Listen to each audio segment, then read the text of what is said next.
Somebody give me a thumbs up if they can hear me, please.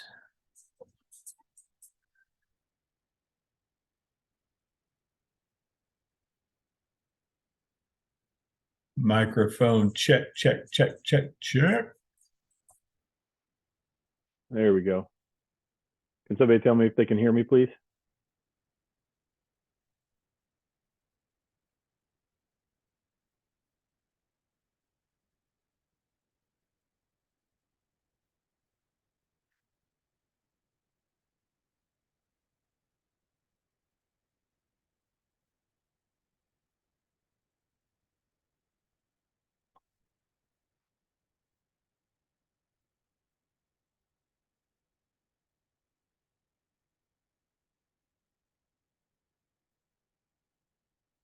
Check, check, check. There we go. Okay.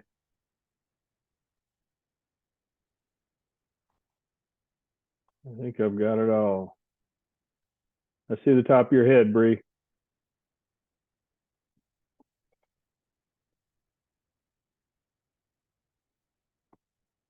All right, going to give just another minute or so for people to start getting on, and then we're going to go.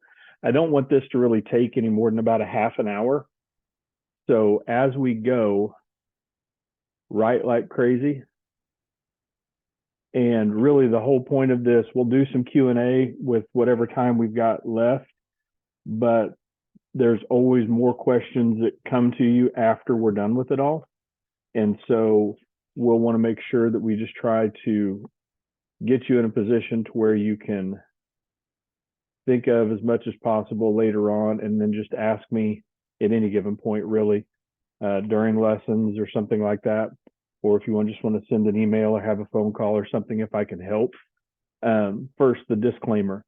I am not what I would consider the expert on college recruiting. What I'm going to share with you guys are some things that I don't feel like a lot of people really pay attention to or talk about very much. And that is that the biggest part of you finding a place to go play your sport is figuring out what kind of school you want to go to. It may be the most important thing, because there are, first of all, to go play college athletics, you become, if you're able to go play in college, and that's any college at any level, you instantly become part of 7%.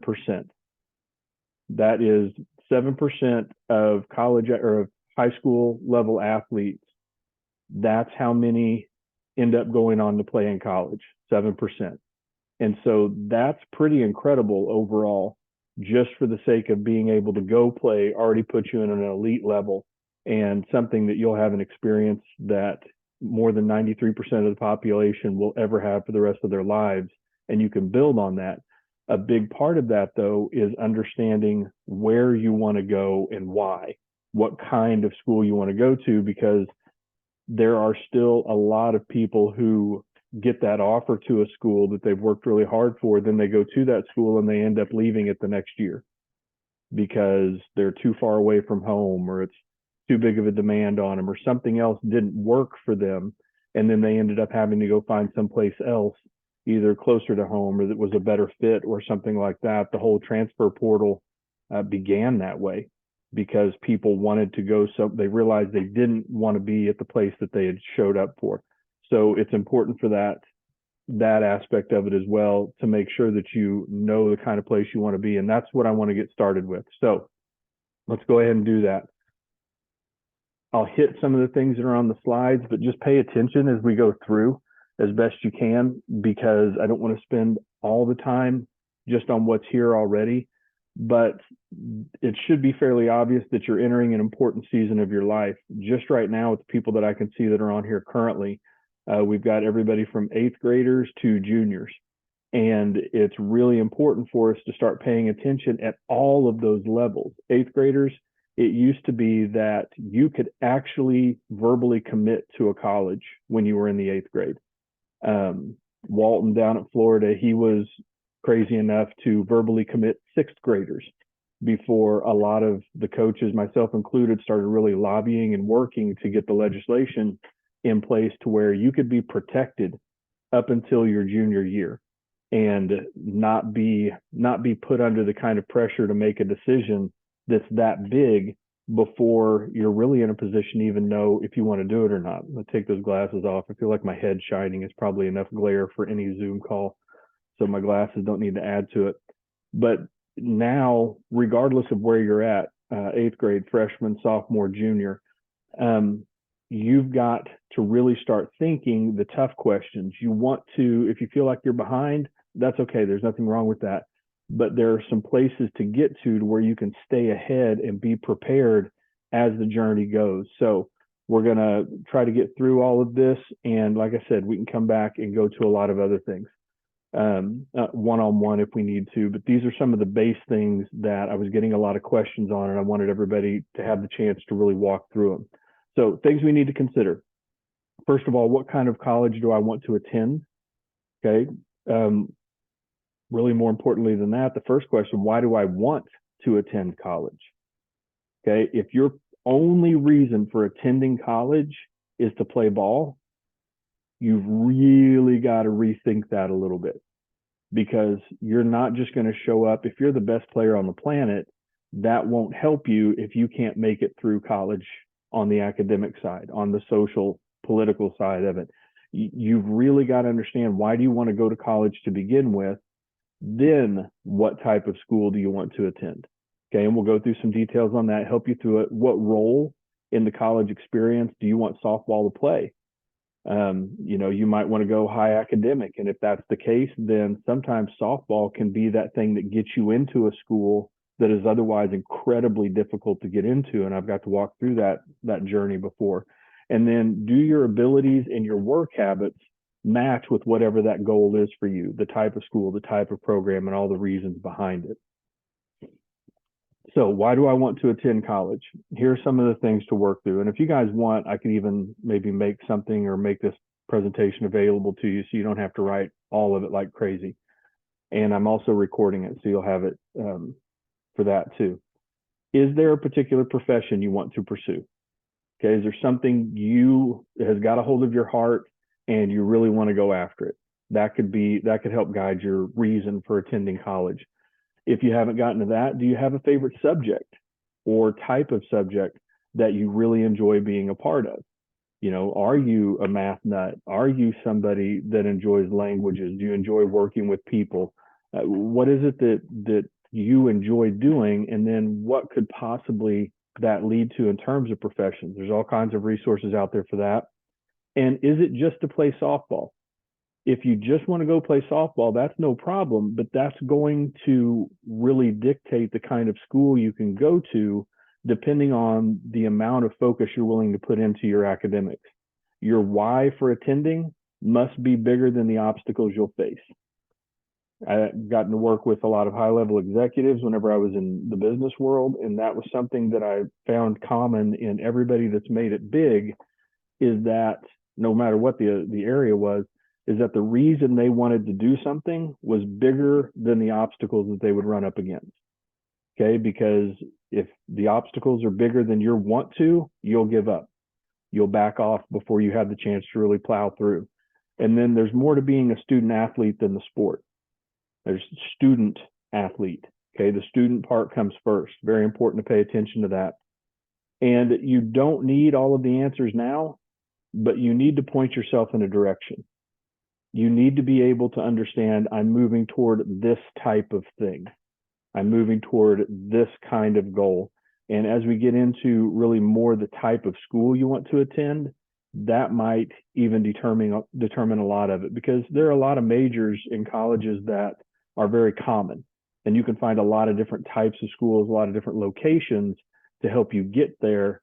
But understanding the type of school might be way more important than even the type of softball program. So a few of the things to consider, and these are very important. Go ahead and write these down, because you need to be considering them, especially as you travel around during travel ball in the summer, as your family goes on trips. I think it's a great idea to make it a point to drive through, around, even walk campuses that you come in contact with.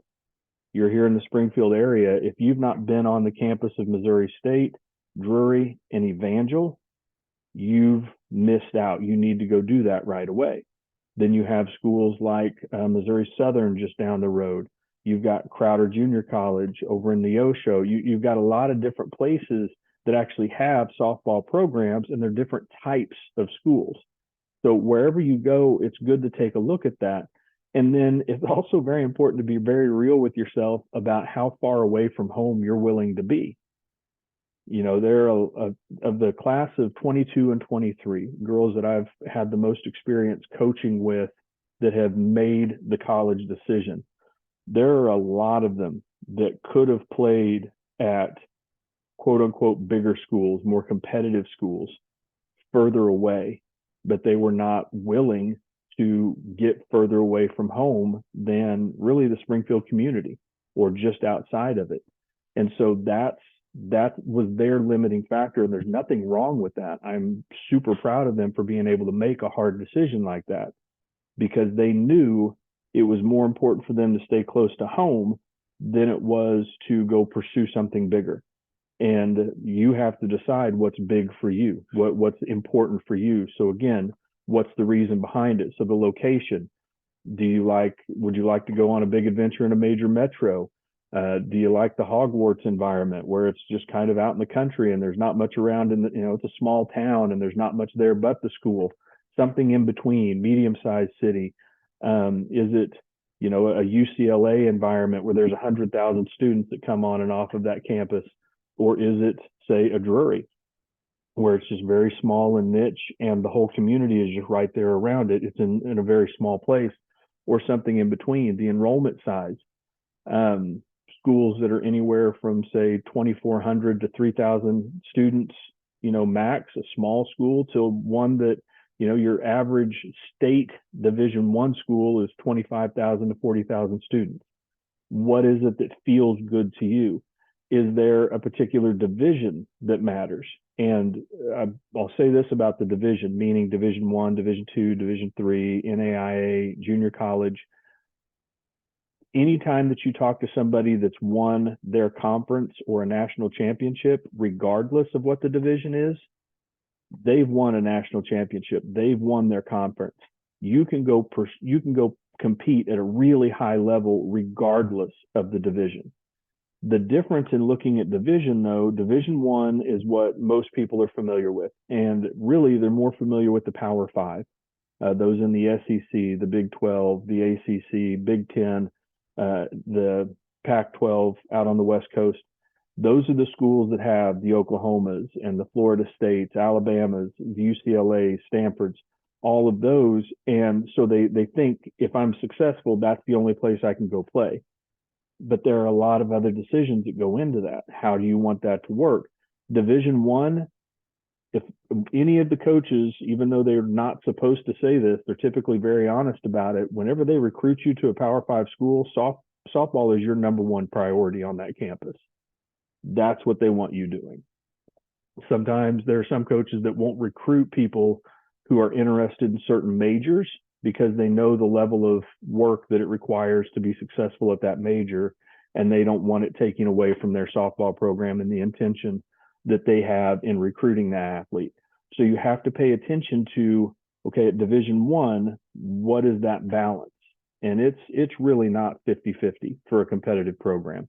Your time put into your sport is going to outweigh the time that you put into your academics, or you're going to go without sleeping, and then both of them are going to crash.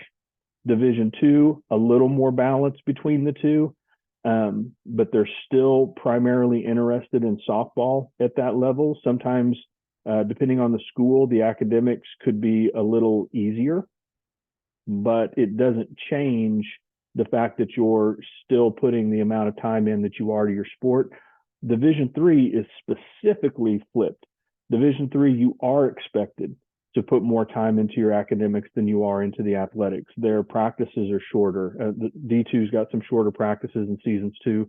Division III, even more so, because they're really wanting you to go in and do the things necessary academically. These are a lot of your high academic schools, and where they go, we'll talk more about scholarships and all that in a little bit, but all of them have this difference in academic intensity, and we'll hit some of that a little bit more as we go forward. So location. Here are just some basic guidelines. Whenever you're considering what's going on, where you want to go, when people talk about different schools, here are the 5 ways that it usually breaks out. You've got the Western schools, West Coast, or one state removed. So California, Arizona, Nevada, Utah, all of those all the way up. Washington, Oregon fall into that. Central is really pretty big area.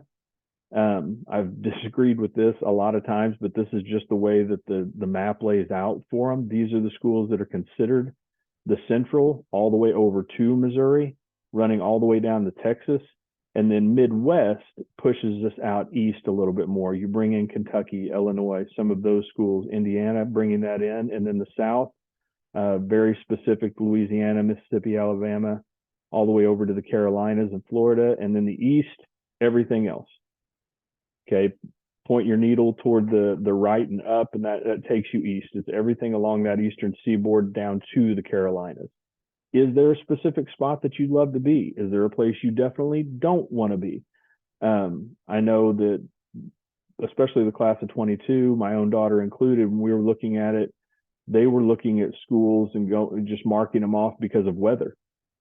Okay, no, I'm not going to go to Montana. No, I'm not going to go to Wyoming.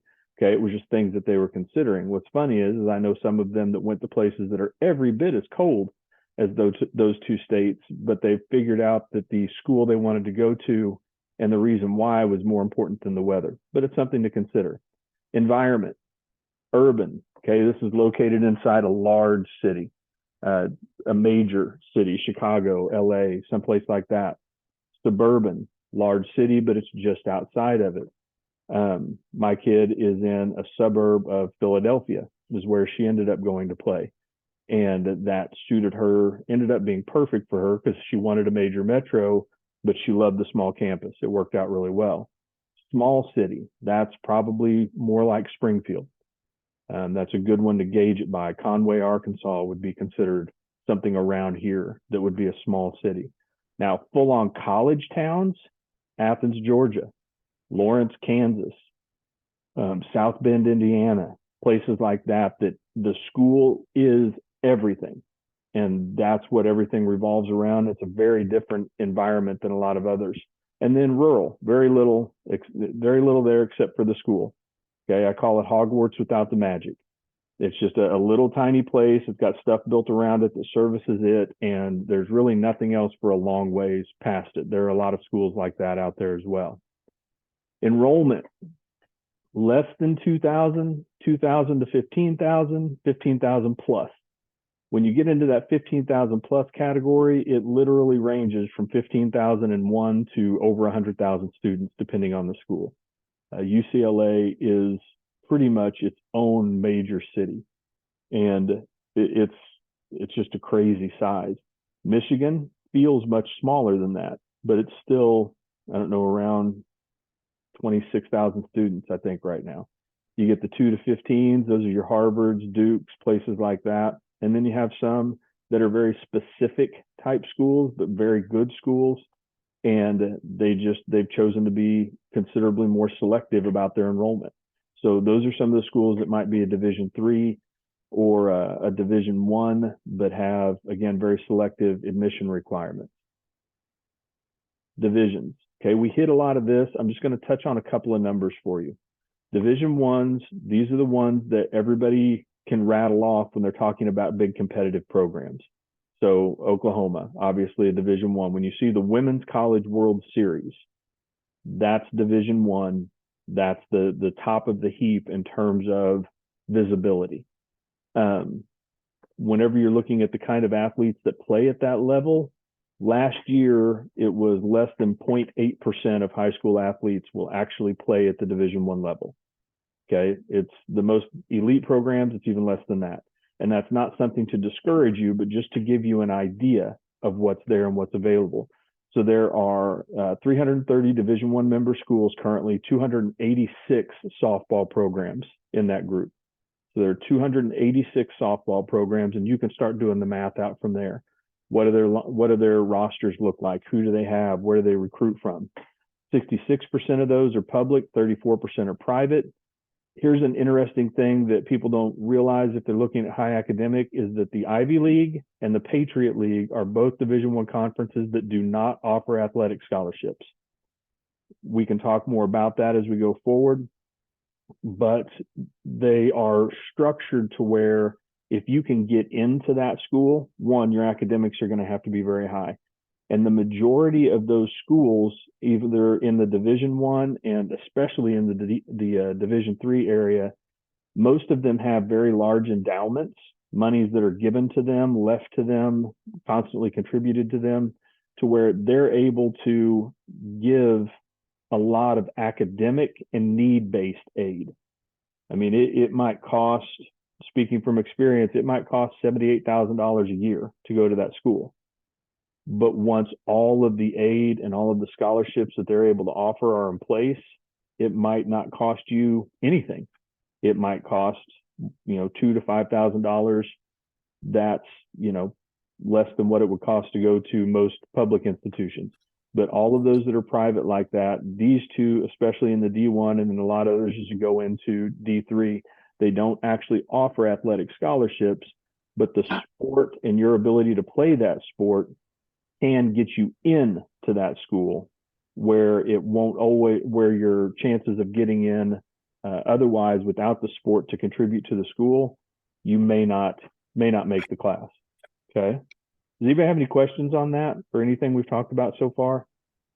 I'm really interested in keeping this on time, but I don't want to blow past something if somebody's got a question real quick. Okay, so I'm going to hit these next few really quick. Division II.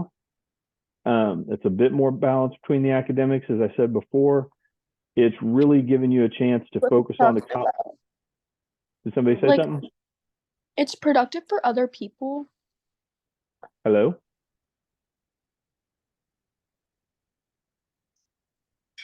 Callie, I think you're unmuted, kiddo. Typically mid-size, balance of public and private. They do still offer athletic scholarships. Of the 300 D2 institutions, as of this year, there are 150 softball programs in those. And that can give you an idea of what that's like. Division III, these are almost all private, almost all much smaller as well. They don't offer athletic scholarships at all either. But again, they have very competitive merit-based packages, need-based packages. The D1 privates, like most of the Ivy Leagues, Harvard, Princeton, Yale, Columbia, some of those, they have some of the highest percentages of students who graduate without any student debt whatsoever. And a lot of it has to do with those merit and need-based packages that are there. There are 442 Division III schools and 401 softball programs. So I'm just saying that it's pretty important to keep your options open. You really need to make sure that you're doing well in school, okay? That you're doing well on the tests and all of the things that you need to take to get in, and are really focused on that part of it. Because if you've got that academic side open and it's exciting for them to see you and to know what you're about and to see that you're a first-class student, that opens up a lot more programs to you. Okay, and then quickly, NAIA, they've got 205 softball programs there. Most of them are average size. They do offer some athletic scholarships. Here's the number I found. 90% of those colleges in the NAIA offer athletic scholarships. So that gives you an idea. And again, competitive. They are very competitive. It's worth being there if it's the kind of school that you want to be at. Junior college. I'm going to talk about this real quick because it's also important to hear. Since COVID especially, but within the 2 years prior to COVID, the three places in order that the Division I coaches say they get their recruits, the people that they bring onto college to play, bring onto their campus to play. Number one is the transfer portal. So people who have gone to college, played at least a year of college softball, and have put themselves into the transfer portal saying they want to go play somewhere else. College coaches are looking there first. Second place they're looking, junior colleges. Okay, junior colleges, the 2-year schools. They like to see people who have played and are getting them from those levels first and second. So transfer portal, junior college, and then third is the recruiting straight out of high school. Okay, that doesn't mean they aren't, but it just means that they are looking at those other two places first. And so playing, getting to college and playing is more important than getting to the exact college you want to right out of school. Okay, there are other options even after that first offer. So what role do you want softball to play? Is it more important to be a part of a large nationally competitive program, or just to make sure you're getting regular playing time, something that you can enjoy? Do you want to compete at a national level regardless of the division? That's a big one. And then what kind of blend or balance do you want to be able to find between school, the academic, the social, and the athletic side? You've got to start thinking about that now. You don't have to have the answers, but you need to start thinking about it. So all of these places, D1s, D1 in the Ivies, D2, 3, NAIA, JUCO, they all have big roles that they can play going forward. Okay. Something to do as you're getting into looking at these schools. You want to go in, look at a school that you're interested in, and pull up their roster. See if you can watch some of their games. A lot of them are on YouTube even to go find, or highlights, and see if you feel like that roster, that you look like you could fit into that roster, because coaches have very specific types of athletes that they like to recruit. Okay. And sometimes you're young enough that you don't even know what your final height's going to be, what you're going to be like as an athlete, but look at it and start trying to understand, what does this coach seem to value over other things? And do I like that? Am I okay with it? What level of commitment is required to play at that school? That way you can know, do my abilities match up with their roster, and do my work habits match up with the level of commitment that's going to be required to play at that school? Okay, so here are a few things about fitting the roster, and I'll make sure that this is available for you guys so you can go through and look at these things. But I've broken it down with pitchers, middle infielders, outfielders, catchers, and corner infielders, and you can see. And this is not about body shaming. This is about helping you understand what you're looking at and what they're getting on their rosters with height, what they're throwing, what's important for them. All of the different pieces that are in here are things that come just straight off. These aren't opinion. These are just straight off of the rosters and the stats that they have. So that's D1, D2. You can kind of look through these and see where they start falling. And again, I'll get this sent out to you guys. You'll have it. You can go back through and look at it. It's good info to be able to have available. So I'm supposed to work harder, not smarter with Zoom. I'm going to try to hustle here because I don't want Zoom to kick us out. So what college coaches can do, here's some things for you to pay attention to. In other words, what's permissible for them. Division 1 and 2, they can observe you off or on campus during what's called an evaluation period. Okay, so there are different times during the year that they can and they can't look at players. Okay, they can tell your school ball or your travel ball coach, we are interested in whoever that is, right? Or we're interested in looking at this particular position. And they have very clever ways of saying a lot of those things. You've just got to be able to pay attention to it. They can friend or follow you on social media, but until September 1st of your junior year, they cannot contact you directly in any way. Okay, so they can follow you, but they cannot contact you directly in any way. They can send general invitations to camps, but it's got to be the kind of invitation that gets sent out to everybody. And they can forward your information to their school's admissions department, and the admissions department may start sending you stuff. And that's how sometimes you know that a coach is paying attention. Okay, everyone else can discuss recruiting pretty much anytime, but many of them start only around the same times as the Division 1s and Division 2s. Okay, if they're really interested in you, they'll go ahead and start talking to you if they're D3, JUCO, NAIA, but most of them kind of follow around the D1, D2 side of things, just because it's a lot easier to see players develop out over that time frame. So what do you need to do? This is the important part. When you get this is what you're going to go back and look at and really try to understand.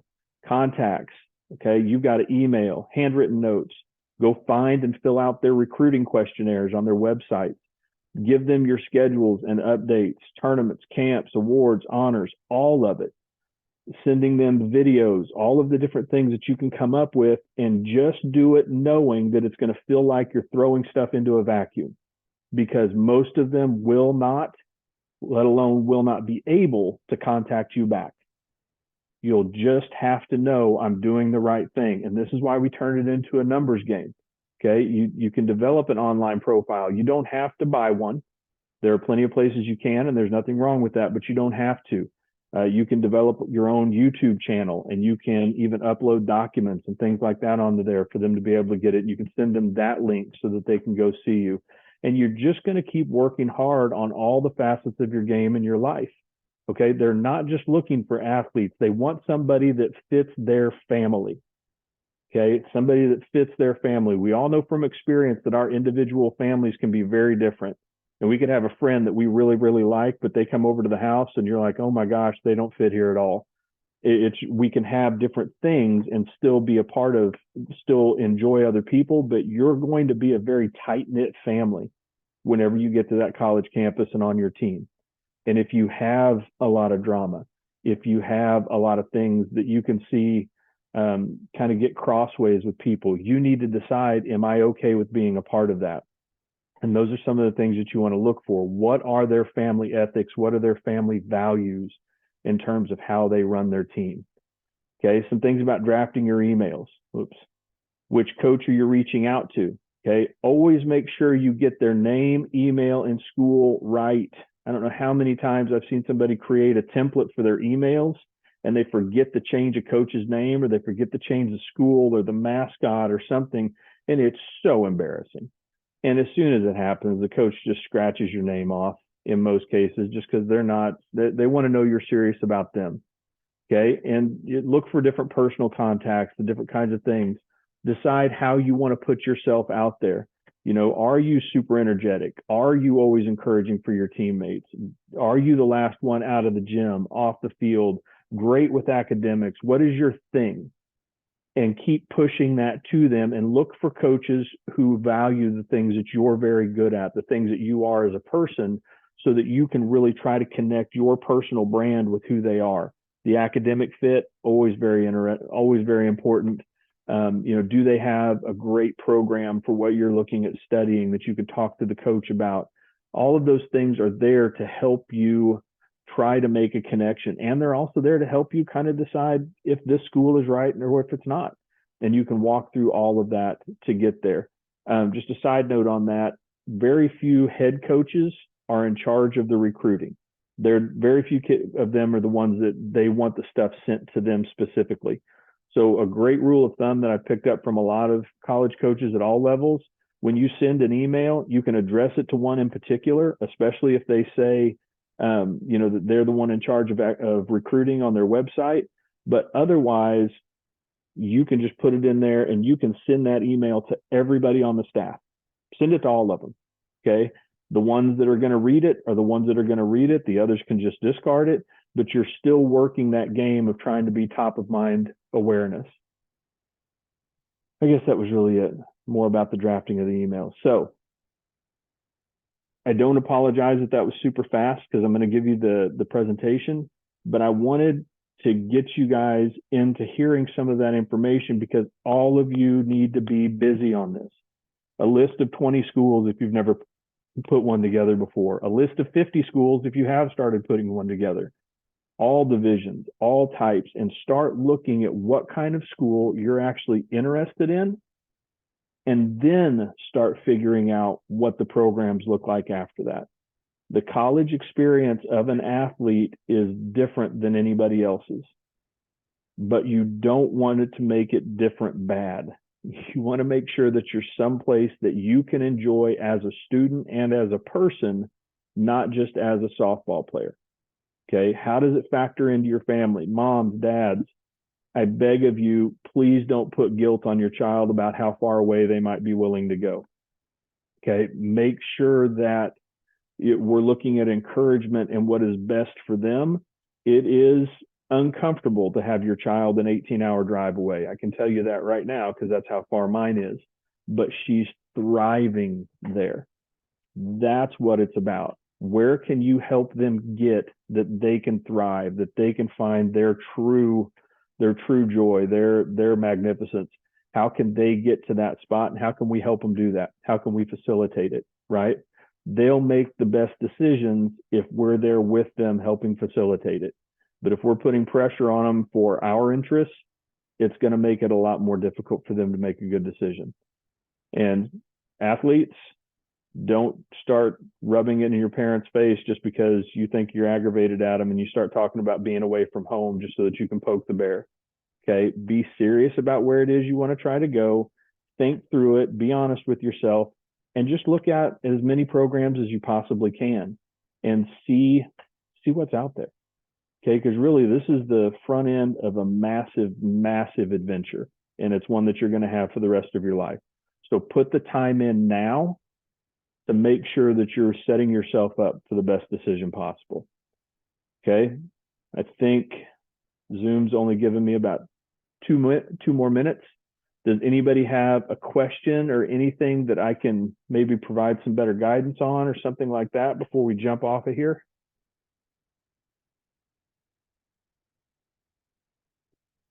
Okay, cool. You guys all rock. Again, if you have questions, write them down, bring them to me at lessons, or text them to me, set up a phone call, something like that, and we will get them answered for you. It's a lot of work, and it's a lot of worth it, because a lot of people won't do the work to get there. You know that as athletes already, but when you actually start talking about what it takes to get recruited, to get in front of people, and to not just rely on the myth, right? The myth that you'll go to the right tournament and some coach will just discover you or something like that. Very few stories like that. Very few stories. Not that you're not outstanding athletes, but even some of the most outstanding athletes don't get where they're going that way. So we need to make sure that we're paying attention to what is the work that I can put in now to make it happen. All right. Well, if there's nothing else, again, feel free to, you can even text questions if you want to, or something like that.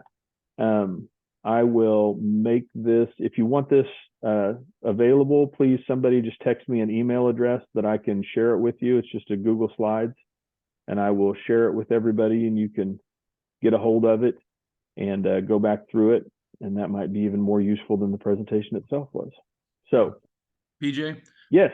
I sent you a calendar. Yeah, the recruiting calendar. Yeah, it kind of explains it for somebody. Just FYI, Yep.